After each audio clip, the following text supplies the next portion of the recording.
Hello student, आज की इस नए वीडियो में आप सभी लोगों का स्वागत है। आज की वीडियो में हम बात करेंगे डीएससी केमिस्ट्री के सेकंड यूनिट को। आज हम लोग देखने वाले हैं। बहुत ज्यादा इंपॉर्टेंट है, बहुत ज्यादा खास है और इतना स्पेशल आपको नोट से मिलेगा ना कि आप बहुत अच्छे से पेपर दे पाएंगे और कम समय में आप सभी लोग बहुत अच्छे से तैयारी कर पाएंगे स्टूडेंट। तो पूरा वीडियो के लास्ट तक आप बने रहना, आपको हर चीज समझ में आएगा। और प्लीज आप सभी से मेरा निवेदन है दोस्तों कि आप इनको अपने हैंड राइटिंग में नोट्स बनाते जाना। इससे आपका क्या होगा, जो पढ़ने का एक क्वालिटी है वो भी बढ़ेगा, याद करने का तरीका भी बढ़ेगा और जब आप मेहनत करेंगे दोस्तों तो आप सभी लोग अच्छा कर पाएंगे। ठीक है दोस्तों, देखिए इस बार का जो नोट्स है ना, वो कैसा नोट्स है, आप सब ने पहला वाला जो यूनिट है उसको देखा है। ठीक है, खास क्या है इसमें मैंने कंटेंट डाल दिया है सामने में कि हम कौन कौन से टॉपिक को पढ़ेंगे पहला यूनिट में। तो देखो ये हमारा दूसरा यूनिट है, ठीक है, जिसमें हमको वाटर के बारे में पूरा स्टडी करना है, जल के बारे में हमको पढ़ाई करना है कि जल का ओरिजिन क्या है, इनका प्रॉपर्टीज क्या है, हाइड्रोलॉजिकल साइकिल क्या है, ये सभी चीज को हम बारी बारी से समझेंगे स्टूडेंट। मैं दो दो वीडियो में एक एक यूनिट को कवर करूंगा, ठीक है। तो आप सब लोग इनको ध्यान से समझते जाना, पढ़ते जाना, बहुत खास है। वीडियो अच्छा लगे तो लाइक कमेंट आप जरूर कर दीजिएगा। सभी बच्चे के लिए है ये हमारा जो वीडियो है। छत्तीसगढ़ के कोई भी कॉलेज या यूनिवर्सिटी में पढ़ रहे हैं, अगर आप फोर्थ सेमेस्टर में हैं तो ठीक है। चलिए देखते हैं, और किसी भी तरह से आपका सवाल रहता है तो मुझे कमेंट करके आप लोग बताना जरूर। देखो ये कंटेंट है, पेज वाइज यहाँ पर लिखा हुआ है 54 से लेकर के 82 तक, 85 तक, ठीक है। यहाँ पर 54 से लेकर के 85 पेज तक ये हमारा सेकंड यूनिट चलेगा, जिसमें क्या क्या टॉपिक को पढ़ना है एक बार आप नजर डाल सकते हैं। पहला क्या है, दूसरा टॉपिक क्या है, तीसरा, चौथा, पांचवा, छठवां, सातवां, आठवां टॉपिक। ओके, चलो देखते हैं दोस्तों। जो आपका पढ़ने लायक चीज होगा उनको आप पढ़ेंगे, मैं वीडियो को रोकते जाऊंगा। देखो हमारे पास एक नया चीज है, ओरिजिन ऑफ वाटर, जल की उत्पत्ति कैसी हुई। देखो जल हमारे लिए जीवन है, जल है तो कल है, ठीक है, और जल है तो जीवन है। अगर दोस्तों आपके और हमारे जीवन में जल नहीं होगा तो हम जी नहीं पाएंगे। हमारे जीवन में जल का होना बहुत ज्यादा आवश्यक है। जो वाटर होते हैं पृथ्वी का, ये देखो यहां से, जल पृथ्वी पर जीवन के अस्तित्व का सबसे आवश्यक घटक है। पृथ्वी की सतह का लगभग 71% भाग जल से ढका हुआ है। महासागर, नदी, झील, हिमनद और भूजल सभी पृथ्वी के जलमंडल का भाग है। वैज्ञानिकों के लिए यह जानना अत्यंत महत्वपूर्ण रहा है कि पृथ्वी पर जल की उत्पत्ति कैसे हुई। इस विषय में कई सिद्धांत प्रस्तुत किए गए हैं। पहला सिद्धांत है हमारे पास पृथ्वी के जल की उत्पत्ति से संबंधित कुछ सिद्धांत है। पहला देख पा रहे हैं ज्वालामुखी निष्कासन सिद्धांत। देखिए यहाँ पर कैसे ज्वालामुखी पृथ्वी पर पड़ रहा है और किस तरह से जल का उत्पत्ति हुआ है उसको यहाँ पर बताया गया है। यह सिद्धांत सबसे अधिक स्वीकृत और मान्य है। प्रारंभिक पृथ्वी अत्यधिक गर्म और पिघली हुई अवस्था में थी। पृथ्वी के अंदर से लगातार ज्वालामुखी विस्फोट होते रहे। इन विस्फोट से बड़ी मात्रा में जल वाष्प मतलब H2O, कार्बन डाइऑक्साइड, नाइट्रोजन और अन्य गैसें बाहर निकलने लगी। जैसे जैसे पृथ्वी ठंडी होती गई, वायुमंडल में उपस्थित जल वाष्प संघनित होकर के वर्षा के रूप में गिरने लगे। लंबे समय तक लगातार वर्षा होने से महासागर, झील और नदी बनने लगे, है ना। आज भी ज्वालामुखी जल वाष्प छोड़ते हैं, जो इस सिद्धांत का क्या करते हैं, समर्थन करते हैं। पृथ्वी के आंतरिक भाग में पानी की उपस्थिति इसके पक्ष में प्रमाण है। धूमकेतु सिद्धांत है दूसरा हमारा। जैसे कि धूमकेतु बर्फ, गैस और धूल से बने होते हैं। इसमें भारी मात्रा में जमी हुई बर्फ, जल आदि होती है। प्रारंभिक सौर मंडल के निर्माण के समय पृथ्वी पर अनेक धूमकेतु गिरे। इन धूमकेतु से पृथ्वी को जल प्राप्त हुआ, वैज्ञानिकों ने प्रमाण दिया है। देख सकते हैं समुद्र जल में पाए जाने वाले ड्यूटेरियम हाइड्रोजन अनुपात धूमकेतु से मिलता जुलता है। इससे यह सिद्ध होता है कि पृथ्वी का कुछ जल बाह्य अंतरिक्ष से आया है। उल्का पिंड का सिद्धांत है तीसरा, पढ़ सकते हैं। आप आसानी से ये चीजों को कर सकते हैं। रासायनिक अभिक्रिया का सिद्धांत है, जैसे प्रारंभिक पृथ्वी के वातावरण में हाइड्रोजन और ऑक्सीजन गैस उपस्थित थी। उच्च तापमान और उच्च ऊर्जा की स्थिति में इन गैसों की अभिक्रिया से जल बनता है, अर्थात hydrogen and oxygen combination formation the water. ठीक है, हाइड्रोजन और ऑक्सीजन के मिलने से वाटर बनता है।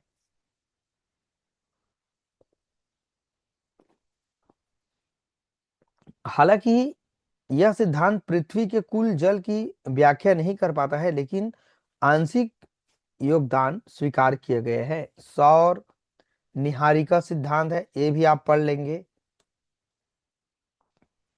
तो ये पहला हमारा जो ओरिजिन ऑफ वाटर है, ये आपने पढ़ा, सीखा, समझा कि कैसे हमारे पास जो वाटर होते हैं वो जनरेट होते हैं। अगला है हमारे पास इसकी प्रॉपर्टीज है, physico chemical properties of water. जल के भौतिक और रासायनिक गुण सभी लोग जानते हैं कि इसके भौतिक गुण क्या है। वाटर एक अत्यंत महत्वपूर्ण यौगिक है जो पृथ्वी पर जीवन के लिए अनिवार्य है। इसके विशिष्ट भौतिक और रासायनिक गुण इन्हें अन्य द्रवों से अलग बनाती है। जल के ये गुण जैविक, रासायनिक तथा पर्यावरणीय प्रक्रियाओं को क्या करते हैं, कंट्रोल करते हैं। जल के भौतिक गुण है, आप सब लोग जानते हैं, रंगहीन, गंधहीन, स्वादहीन होते हैं। शुद्ध जल रंगहीन, गंधहीन और स्वादहीन होते हैं। यह गुण इन्हें सार्वभौमिक विलायक मतलब यूनिवर्सल सॉल्वेंट बनाने में सहायक होते हैं। अवस्था परिवर्तन, स्टेट्स ऑफ वाटर, आप सब लोग जानते हैं तीन अवस्था होते हैं, ठोस, द्रव और गैस।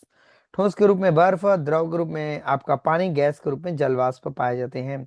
यह गुण पृथ्वी के जल चक्र का संभव बनाता है। जल चक्र को क्या बनाता है, संभव बनाता है। उच्च गलनांक एवं क्वथनांक, जल का गलनांक, क्वथनांक, जल में हाइड्रोजन बाइंडिंग होने के कारण इसका क्वथनांक क्या होता है दोस्तों, अधिक होता है। उच्च विशिष्ट ऊष्मा पाए जाते हैं, उच्च वाष्पीकरण ऊष्मा पाए जाते हैं। अंदर की चीजों को आप थोड़ा वीडियो को रोक करके पढ़ लेंगे, एकदम इजी है, एकदम सरल है, पढ़ सकते हैं। घनत्व विसंगति है, जल का अधिकतम घनत्व 4 डिग्री सेल्सियस पर होता है। बर्फ जल पर क्या होने लगते हैं, तैरने लगते हैं।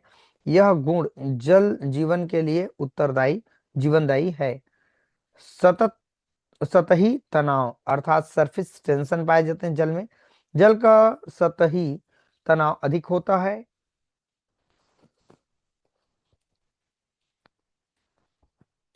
सीखता है। जल के रासायनिक गुण है, अब ये तो समझ में आ गया फिजिकल प्रॉपर्टी। केमिकल प्रॉपर्टीज है, ध्रुवीय प्रकृति अर्थात ध्रुवीय नेचर क्या है। जैसे वाटर को हम तोड़ते हैं, केमिस्ट्री वाले सभी बच्चे जानते हैं, H2O, OH माइनस और H प्लस में, अर्थात जो प्लस और माइनस में डिवाइड होते हैं, कोई भी चीज प्लस और माइनस में अगर बढ़ते हैं तो उनको हम लोग कहते हैं पोलर नेचर। ध्रुव का मतलब होता है सिरा, दो सिरा अलग अलग, एक प्लस और एक माइनस, ये होता है पोलरिटी नेचर।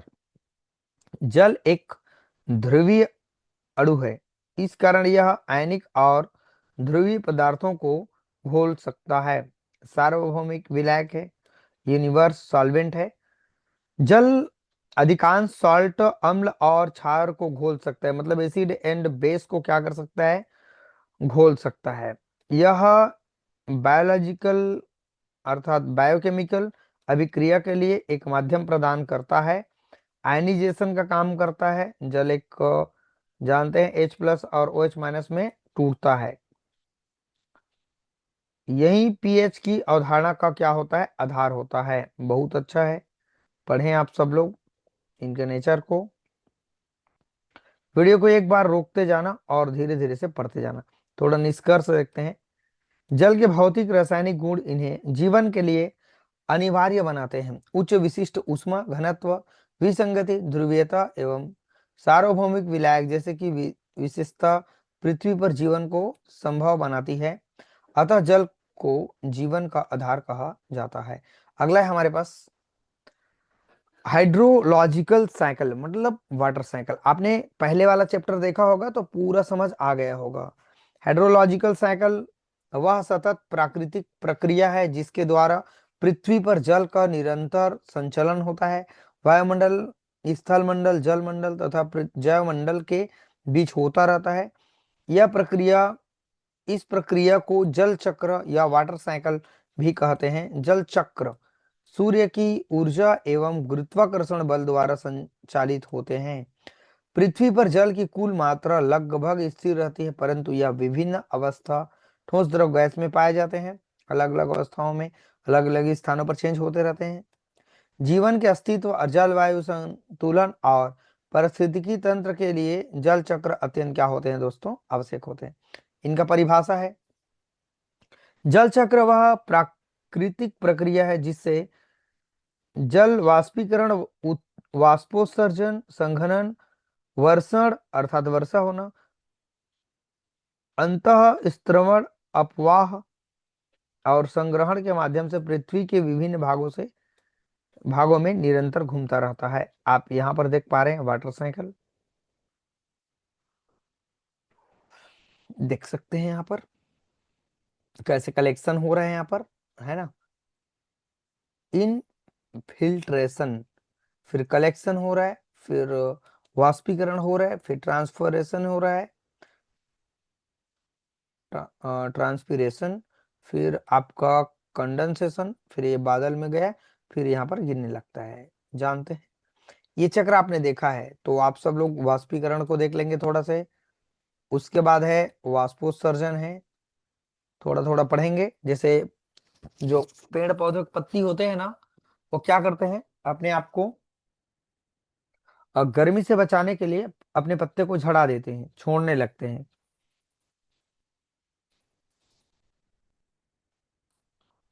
जैसे यहाँ देख रहे हैं आप लोग, पौधों जड़ों द्वारा मिट्टी से जल अवशोषित करते हैं। ठीक, वायुमंडल में आर्द्रता बनाए रहता है, वर्षा में सहायक होते हैं, पौधों का तापमान नियंत्रित करते हैं। फिर संघनन है, यही पॉइंट को हमको पढ़ते जाना है, पॉइंट को। कंडेंसेशन मतलब संघनन है, बादल में होता है ना। जैसे संघनन वह प्रक्रिया है जिसमें जल वाष्प ठंडे होकर के सूक्ष्म जल बूंद या हिम कणों में परिवर्तित हो जाते हैं। यह प्रक्रिया ऊंचाई पर तापमान कम होने से होता है।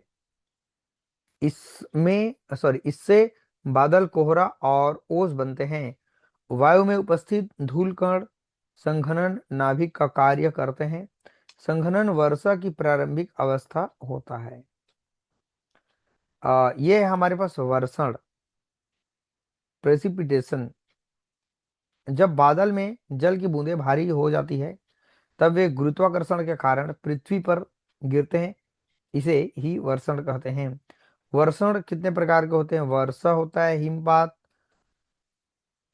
ओलावृष्टि और स्टील, ये सब होते हैं।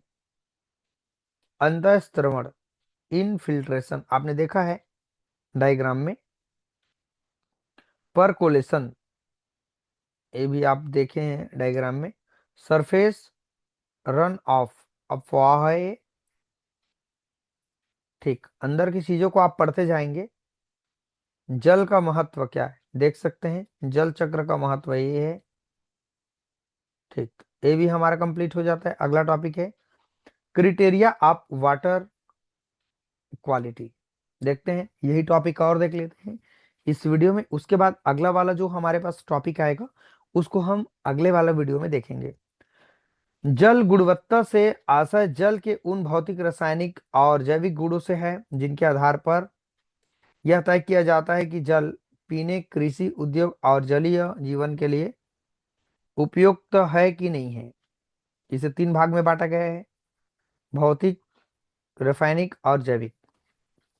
इनके तीन अलग अलग हमारे पास क्राइटेरिया है। भौतिक मापदंड के अंतर्गत रंग आते हैं, गंध आते हैं और तापमान आते हैं, है ना, मट मैलेपन आते हैं। ये सब इसके क्या है, क्राइटेरिया है। जैसे कि शुद्ध जल कलरलेस होते हैं, जल में घुली कार्बनिक पदार्थ, लौह, मैग्नीज आदि के कारण रंग आ सकते हैं। अधिक रंग प्रदूषक का संकेत है। ठीक है, अब दूसरा है केमिकल क्राइटेरिया। देख सकते हैं। पीएच मान, पीएच जल की अम्लीय और क्षारीय प्रकृति दर्शाता है। पीने योग्य जल का पीएच सामान्यतः 6.5 से 8.5 होना चाहिए। जल ऑक्सीजन, डिजॉल्व ऑक्सीजन, सॉरी घुली ऑक्सीजन है, डिजॉल्व ऑक्सीजन डीओ जलीय जीवन के लिए क्या होते हैं, आवश्यक होते हैं। डीओ की कमी जल प्रदूषण का संकेत है। तीसरा है हमारे पास बायोकेमिकल ऑक्सीजन मांग, बीओडी, बायोलॉजिकल ऑक्सीजन डिमांड होता है। ओके, जल में उपस्थित कार्बनिक पदार्थों के अपघटन में आवश्यक ऑक्सीजन की मात्रा होती है। अधिक अगर हो तो बीओडी अधिक प्रदूषण फैलाता है। रासायनिक ऑक्सीजन मांग अर्थात केमिकल ऑक्सीजन डिमांड, जल में उपस्थित कुछ कुल ऑक्सीकरण योग्य पदार्थों की मात्रा को हम लोग कहते हैं केमिकल ऑक्सीजन डिमांड। यह जल की प्रदूषण स्थिति को क्या करता है, दर्शाता है। कठोरता है, हार्डनेस है, और घुलित ठोस पदार्थ है, और विषैले तत्व है। ठीक, विषैले तत्व में आपका लेड आता है, आर्सेनिक आता है। ऐसे स्वास्थ्य के लिए अत्यंत हानिकारक होते हैं। बायोलॉजिकल क्राइटेरिया है हमारे पास, तीसरा है जीवाणु आते हैं, शैवाल, कवक, ये सब चीजें हमारे पास आते हैं। रोगजनक सूक्ष्म जीव आते हैं। तो ये हो गए दोस्तों हमारे पास 3 यूनिट शायद मैंने आपको बताया। हमारे पास अब जो अगला टॉपिक है, इसको अगले लेक्चर में हम बात करेंगे दोस्तों, नहीं तो वीडियो काफी लंबा हो जाएगा। चलिए आप सब लोग स्क्रीनशॉट लेते जाएंगे। मैं आप सभी लोगों को स्क्रीनशॉट लेने के लिए बताते जाऊंगा। आप सब लोग अच्छे से स्क्रीनशॉट लेते जाना, काम का है, ठीक है। हाँ, चलो ये आप चिन्ह लगाएं, अर्थात स्क्रीनशॉट लें इसको। पेज को मैंने और छोटा कर दिया। 54, ये 55 पेज है, 56 पेज है, 57 पेज है,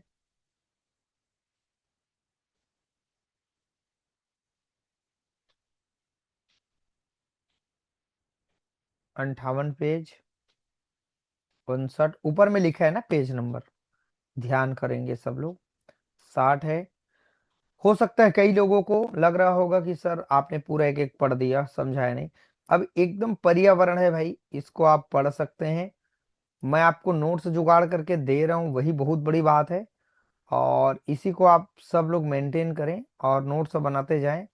चीजें एकदम इजी है, ये मैं बार बार कह रहा हूँ, कठिन नहीं है, बस आपको थोड़ा समय निकाल करके इसको लिखना है।